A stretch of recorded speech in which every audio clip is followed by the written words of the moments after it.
Domestic ടൂറിസ്റ്റുകളുടെ ഒരു കുതിച്ചു ചാട്ടമാണ് 2023-24 വർഷങ്ങളിലുണ്ടായത്. കേരളമുണ്ടായതിനു ശേഷമുള്ള സർവകാല റെക്കോർഡ് ഡൊമസ്റ്റിക് ടൂറിസ്റ്റുകൾ ഈ വർഷങ്ങളിലുണ്ടായി. ഡൊമസ്റ്റിക് ടൂറിസ്റ്റുകൾ വർധനവിലേക്ക് വരികയാണെങ്കിൽ സ്വാഭാവികമായിട്ടും പിന്നെ ഫോറിൻ ടൂറിസ്റ്റുകളുടെ എണ്ണവും വർദ്ധിക്കും. അത് ഭാവിയിൽ അത് വർദ്ധിച്ചു പോകുന്ന സ്ഥിതി ഉണ്ടാകും.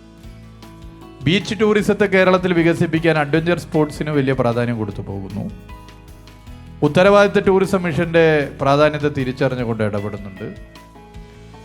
മലയോര മേഖലയിൽ ടൂറിസത്തിൻ്റെ സാധ്യതയെ ഉപയോഗപ്പെടുത്താൻ ഹൈക്കിംഗ്, ട്രക്കിംഗ്, മറ്റ് അഡ്വഞ്ചറസ് ടൂറിസത്തിൻ്റെ സാധ്യതകൾ ഇതൊക്കെ ഉപയോഗപ്പെടുത്താൻ ശ്രമിക്കുന്നു.